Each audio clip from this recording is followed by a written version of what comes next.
Coucou les amis, salut, comment ça va ce matin? C'est Angélique des Racines de notre écoute de soi et aujourd'hui les amis, une vidéo pour la construction de son génosociogramme. Donc je voudrais vous remercier pour toutes les personnes qui regardent un petit peu toutes les vidéos que je peux mettre, ça me fait plaisir. Donc les amis, la construction de son génosociogramme, qu'est-ce que c'est? Le génosociogramme, c'est l'arbre généalogique élaboré de la psychogénéalogie, c'est-à-dire que c'est un arbre généalogique avec plus d'informations qu'un arbre généalogique simple. D'accord? Donc, comme vous pouvez le voir sur l'écran, sur votre gauche, c'est une partie de mon génosociogramme. Donc, c'est un outil qui nous est quand même un petit peu indispensable en psychogénéalogie quand on veut travailler sur son histoire. Pour ma part, le génosociogramme n'est jamais vraiment plié dans un placard. Il est toujours accroché dans une pièce. Et de temps en temps, je me rends compte, au fur et à mesure que j'avance dans ma vie, des fois, j'ai des souvenirs qui me reviennent, ou quand je note des événements de ma famille qui peuvent leur arriver, des maladies, des accidents, des choses comme ça, je mets un petit trait, je note au fur et à mesure les choses qui me viennent et qui me, qui me parlent, ou tout du moins d'une manière très intuitive. Alors, au travers de ce diaporama, je vais vous inviter un petit peu à regarder qu'est-ce que le génosociogramme, comment est-ce qu'on le construit, comment moi j'ai construit le mien, je vais vous montrer le mien, en quoi il consiste, et vraiment la construction de base et quels sont les éléments que l'on y incorpore et un petit peu à quoi il sert en fait. Donc, ce génosociogramme, en fait, il est la représentation très graphique de la famille, finalement. C'est un peu cet arbre généalogique, vous savez, qu'on faisait autrefois avec simplement la photo, le nom, le prénom des aïeuls, tout ça. Non, là, on va mettre quand même des éléments un petit peu plus élaborés. C'est un outil qui a été utilisé dans les années 80 quand la psychogénéalogie a vu le jour. C'est vraiment un outil qui sert comme je vous l'ai dit, de base et de support. Il représente les liens familiaux, les membres de la famille sur plusieurs générations. On y incorpore énormément d'éléments, en plus des noms, des prénoms, des dates de naissance, de décès, de conception, on y met tout un tas d'informations qui pourront nous servir à mieux comprendre notre famille, notre histoire, et à avoir le maximum d'informations sur les membres de la famille, sur leur histoire, sur tout ce qu'ils ont pu traverser comme événement. D'accord. Et c'est surtout que ce qui peut être important, c'est de le faire sur au moins 3 générations minimum. Voilà. Sachez qu'un génosociogramme, de toute façon, tout travail de recherche sur votre famille, quand vous le commencez, si vous n'avez pas toutes les informations de suite dans les semaines qui viennent, c'est normal. Il faut laisser le temps aussi aux choses de se mettre en place dans l'univers pour que tout vienne à vous, bien évidemment. Alors, quels sont les outils dont on a besoin, le matériel nécessaire pour faire ce génosociogramme? Alors, pour ma part, moi, j'ai utilisé des feuilles A3 que j'ai attachées les unes aux autres et que j'ai placardées sur un mur. Donc l'idéal, c'est de la feuille A3. La feuille A3 est plus grande que la feuille A4, c'est une version poster, ou un poster tout blanc, ou une nappe en papier blanche aussi, ça peut aussi servir. Tout support papier, blanc de préférence, il faut éviter les couleurs parce que on a vraiment besoin que les éléments nous réfléchissent à la figure. Alors ensuite, un crayon papier, parce que c'est plus simple pour les esquisses, pour les dessins, ça permet d'effacer. D'accord. Du feutre noir, quand on est sûr de ses traits, quand on est sûr de ses finalités, on repasse en noir et non pas en couleur, parce que les couleurs ont des énergies et c'est pas très bon. On reste vraiment dans la neutralité et dans le noir. On utilisera les crayons de couleur si on veut faire des petits dessins autour ou si on veut le personnaliser à soi. On utilise également une règle, au moins 30 cm, voire plus, pour faire les traits, parce que quand on a une famille qui est très grande et qu'on doit aller chercher les longueurs, c'est plus sympa. Certains pourront servir d'un chevalet, vous voyez, c'est cet outil qui est ici, est posé de page en page. Alors, il y en a qui fonctionnent comme ça, en fait.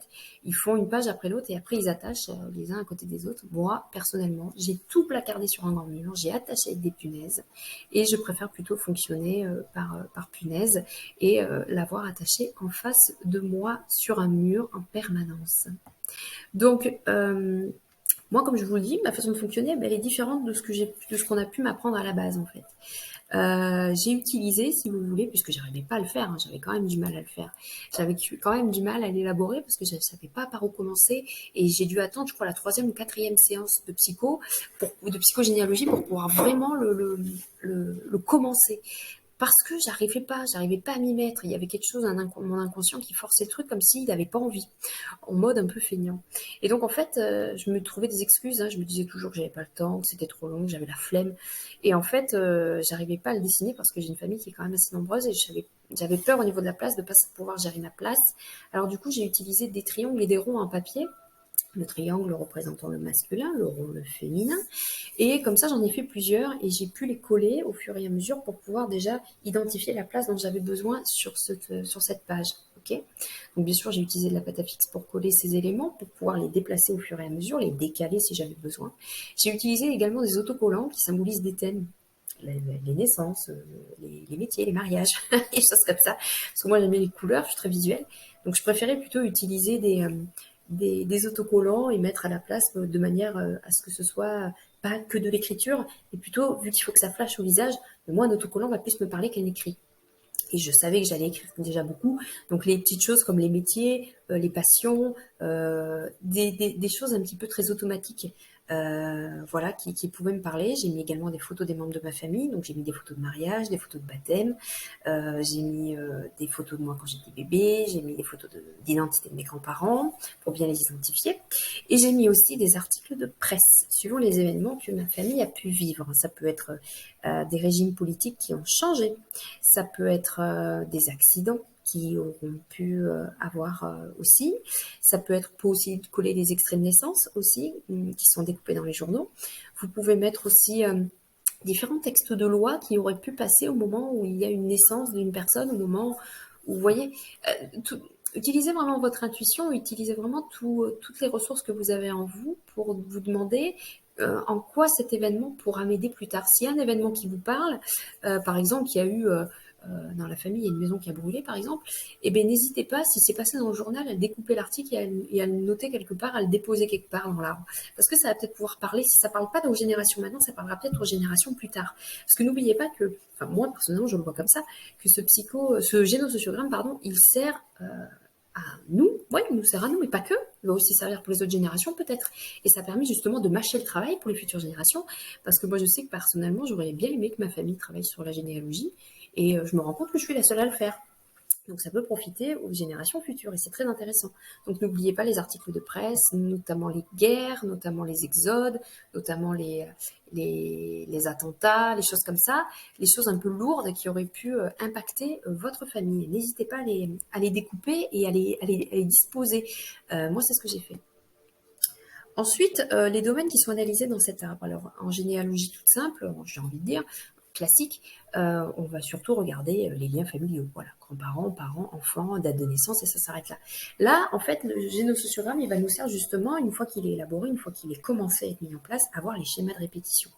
Moi, quand j'ai posé les dessins, les petits autocollants, je me suis rendu compte, en fait, j'avais mis les autocollants pour les métiers, mais je me suis rendu compte que toutes les femmes de ma famille avaient le même métier.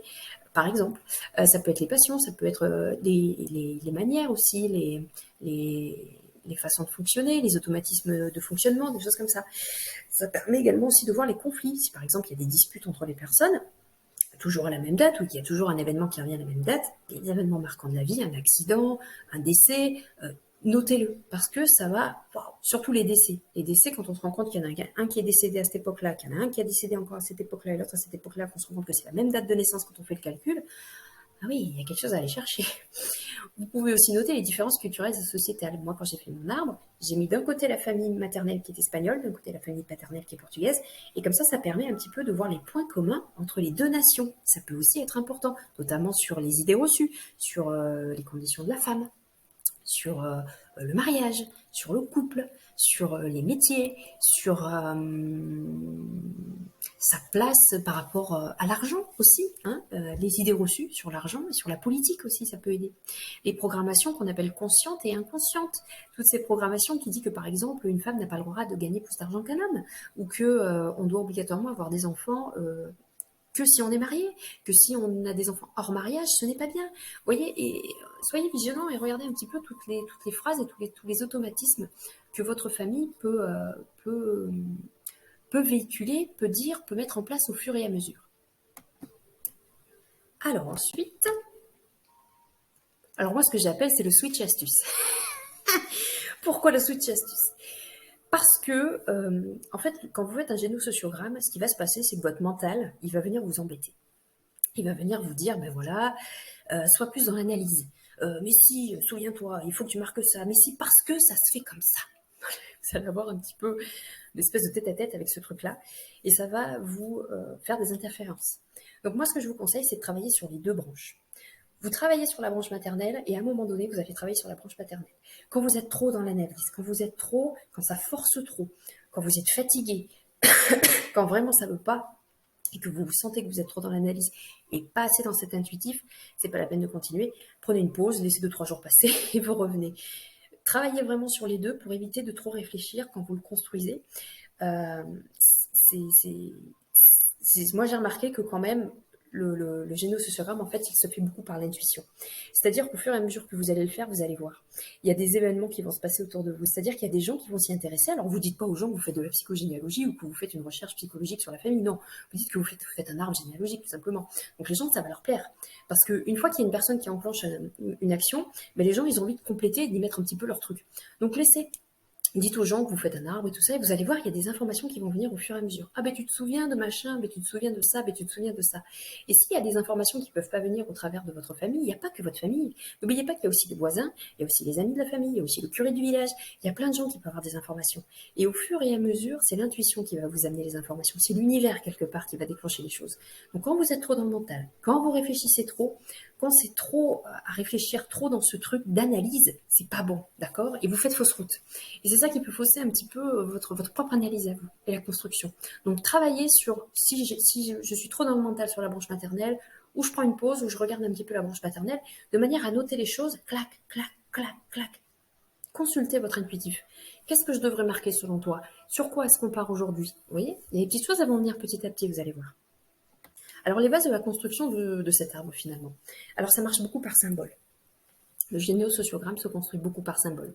Donc là, je vais vraiment vous mettre simplement les grandes lignes, parce qu'il y a beaucoup de symboles quand même à noter. Donc les personnes de sexe féminin, on les note en rond. Donc en fait, moi, ce que j'ai fait dans mon arbre, j'ai fait un grand rond, et dedans, moi, j'ai mis les informations à l'intérieur. Il y en a qui font des petits ronds et des petits pictogrammes et qui mettent ces informations en dessous, comme je mets là. Moi, j'ai voulu faire grand, j'ai tout mis à l'intérieur, je vais vous montrer tout à l'heure. Pour le sexe masculin, c'est un triangle, et pour les personnes qui sont nées et qu'on ne connaît pas le sexe, comme les enfants morts-nés, par exemple, c'est un carré. Pour les personnes qui sont nées en mariage, qui sont mariées, donc, qui sont reliées par l'union du mariage, alors ici j'ai noté un trait, moi personnellement j'en ai mis deux, parce que je me suis servi d'une référence autre et j'ai mis deux traits. Deux traits continus. Alors vous pouvez en mettre qu'un, ça suffit largement. Pour ceux qui sont en concubinage ou en union libre, c'est des pointillés, et ceux qui sont séparés, donc pas mariés mais séparés, c'est trait continu avec un oblique. Pour les gens qui sont divorcés, on est sur deux traits obliques. D'accord? Ce n'est pas la même chose. C'est très important. Parce qu'il peut y avoir des incidences. Les gens ne vivent pas les mêmes choses quand ils sont mariés et quand ils sont hors mariage. Rien que dans la tête, déjà, c'est pas la même chose. Les naissances, vous notez un petit N à côté. Moi, ce que j'ai fait pour les naissances, j'ai noté la date de naissance d'une certaine couleur. Comme les dates de conception, je les ai notées aussi d'une certaine couleur. Vous pouvez déposer un C à côté, c'est pas un souci, ou déposer le T pour le décès, c'est pareil. Pour les fausses couches, pour celles qui sont conscientisées, qui sont réelles, dont on est conscient, dont on est, voilà, on sait que ça existait, vous le notez FC, d'accord? Pour celles que vous pensez qu'il y a peut-être une fausse couche à un moment donné, notez-les d'une autre manière.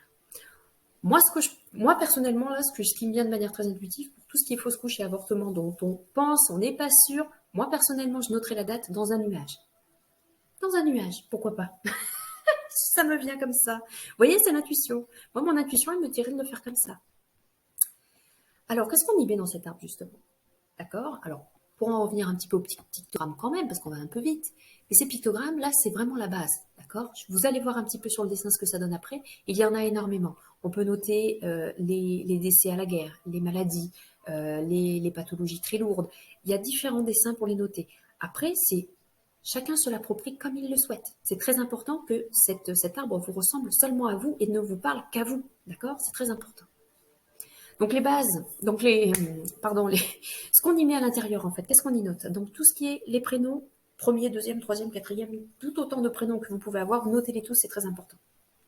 Les dates de conception, de naissance et de décès. Moi personnellement, j'ai mis 3 couleurs différentes pour les 3. Les dates de mariage, de divorce et de séparation, c'est très important aussi. Même si vous ne vous rappelez pas exactement la date exacte du divorce ou de la séparation, notez au moins le mois et l'année, ça peut être important. Les accidents de la vie, c'est-à-dire tout ce qui est accident de voiture, pied cassé, maison qui brûle, tout et n'importe quoi. Un licenciement, ça peut être voilà, les éléments vraiment, les événements de la vie. En fait. N'hésitez pas à tout noter. Les dates de licenciement, les dates à laquelle vous avez reçu une nouvelle qui vous a mis par terre. Enfin, notez vraiment les dates, ça peut être important.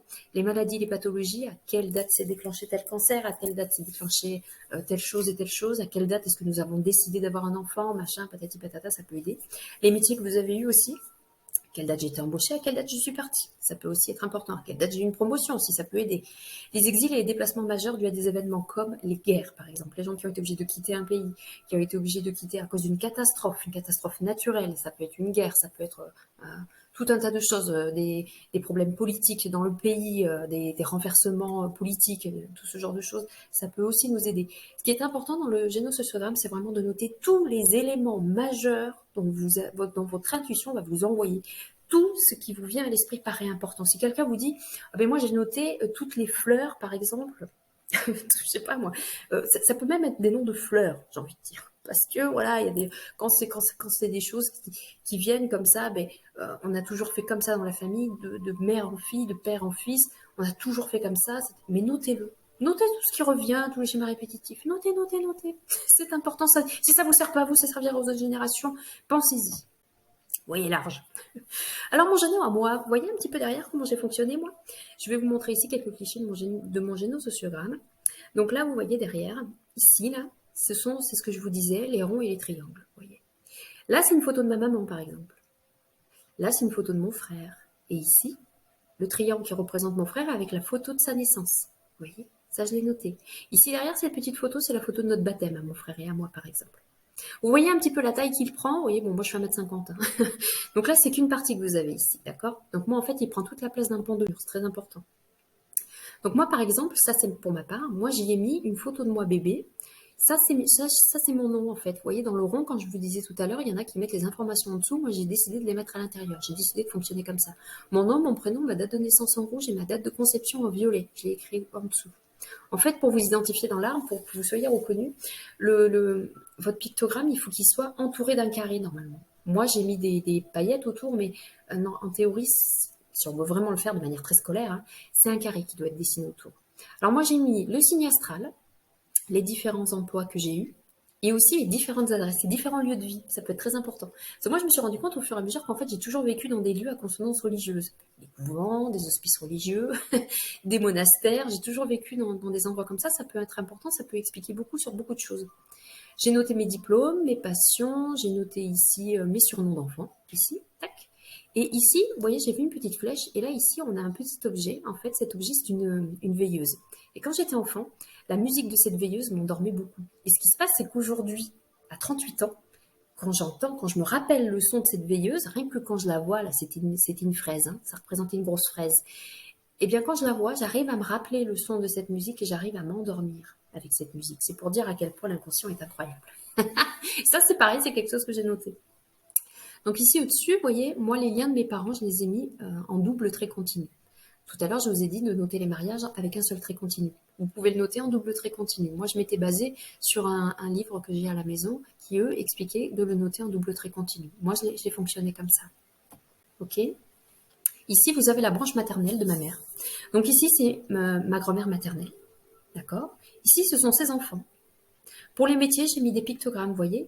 Et là, on peut se rendre compte, c'est pour ça que ça va plus vite en fait. C'est pour ça que moi, j'ai préféré mettre des dessins parce que je suis très visuelle et ça me parle plus. Et donc, en fait, on se rend compte que toutes les femmes de ma famille faisaient toutes le même métier. Femme de ménage. Donc, si moi, je veux être chef d'entreprise et qu'à la base, les femmes de ma famille sont femmes de ménage et n'ont pas le droit d'être chef d'entreprise, il y a du boulot pour y arriver. Là, ici, avec cette locomotive, j'ai marqué l'exode. À quelle période mes grands-parents ont quitté leur pays d'origine pour venir dans leur pays d'accueil? Ici, j'ai noté le régime politique dans lequel ma grand-mère a grandi. C'est très important. Ça veut dire que c'est un rapport avec l'éducation qu'elle a reçue. C'est-à-dire que ma grand-mère avait reçu une éducation à l'époque sous Franco, où les femmes n'avaient pas beaucoup de droits. Notamment ici, les femmes, le seul droit qu'elles avaient, c'est d'être de bonnes épouses. Et donc, ma grand-mère, elle avait ses enfants dans cette idéologie. Donc, ça explique beaucoup de choses, en fait. Ici, là, vous avez mon grand-père maternel. Donc en haut, vous pouvez remarquer AGMM, ça veut dire arrière-grand-mère maternelle. Ok? Ça, c'est pareil. Ça, vous pouvez peut-être le retrouver sur Internet ou je vous le mettrai pour ceux qui le souhaitent. Ce sont des écrits automatiques, en fait, qui nous expliquent, voilà, de manière, une fois de plus, hein, le visuel doit aller très vite. Arrière-grand-père maternel, arrière-grand-père maternel, grand-père, machin. Voilà, il faut le noter très vite. Ici, en marron, j'ai noté les décès.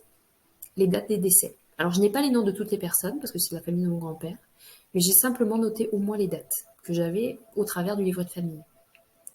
Ici, ce sont les croyances judéo-chrétiennes de ma famille, les loisirs de mon grand-père, son métier, il était maçon. Ici, j'ai mis une photo de son service militaire. À quel endroit est-ce qu'il a fait son service militaire? C'est pareil, ça peut nous aider à comprendre beaucoup de choses. D'accord? Ici, ce sont les enfants qu'ils ont eus, avec chacun la signification de leur prénom. C'est très important. En fait, je me suis rendu compte que ma grand-mère avait appelé ses enfants. Ils avaient toutes, le point commun entre tous, c'est la religion judéo-chrétienne. Incroyable. Ils ont tous des prénoms qui ont un rapport avec Dieu. C'est très important. Ça peut aussi nous en dire nous donner énormément d'informations, donner énormément d'indices. Donc voilà, les amis, écoutez, ça ressemble à ça. Donc ça prend beaucoup de place. Moi je vous dis, le mien il prend un pan de mur. Et là vous n'avez que le côté maternel, hein, parce qu'il y a le côté paternel aussi à côté qu'il faut bien noter. Donc vous voyez, il est très personnalisé. Moi j'ai mis de la couleur, j'ai mis des dessins. J'ai pas fait quelque chose de très graphique, vous savez, parce que moi ça me plaît pas. Le but c'est que ça me plaise pour le regarder. Et au fur et à mesure, c'est quelque chose qui reste très ouvert et très accroché. Au fur et à mesure, je note. S'il y a un membre de ma famille par exemple qui est malade, qui a une maladie, hop, je vais noter. Je vais noter parce que ça peut servir aux générations suivantes. Et ça peut nous donner des réponses sur la suite de son parcours. D'accord? Donc voilà les amis, écoutez, j'espère que cette petite vidéo vous aura fait plaisir. Alors moi je m'appelle Marie, je rappelle. Hein. Je suis une accompagnatrice dans l'ouverture de conscience et surtout dans la psychogénéalogie pour vous faire prendre conscience un petit peu de votre histoire et de ce que vous avez envie de vivre. N'hésitez pas à me raconter votre histoire justement. Soins du corps et de l'âme, @gmail.com, c'est ici. Mon site internet angéliqueferreira.com, il est en mise à jour, ne vous inquiétez pas. Vous pouvez aller y faire un tour quand même s'il y a des choses qui changent, parce que bien évidemment on évolue, on change, donc on avance. Sur Instagram, Angélique Ferreira 46, sur Facebook, Des Racines de notre écoute de soi, et également sur YouTube du même nom. Moi, je suis à l'hôpital Saint-Jean, d'accord, dans le 46. Pour les gens qui souhaitent me rencontrer, il n'y a pas de souci. Pour ceux qui veulent des séances en visio, parce que c'est possible, je fais beaucoup de séances en distanciel. Ça marche très bien. Et on peut tout à fait fonctionner en psychogénéalogie et en accompagnement personnalisé, c'est-à-dire en coaching à distance, sans problème. Racontez-moi votre histoire, racontez-moi ce dont vous avez besoin, ce qui vous bloque, ce qui vous gêne. N'hésitez pas à me raconter votre histoire, ce sera avec grand plaisir que je serai là pour vous aider et vous accompagner. Je vous dis à très bientôt, je vous remercie. N'oubliez pas de mettre un petit pouce, un petit j'aime, un petit quelque chose, d'accord? Ça me permet d'avancer dans mon travail. Je vous dis à très bientôt. Ciao, ciao!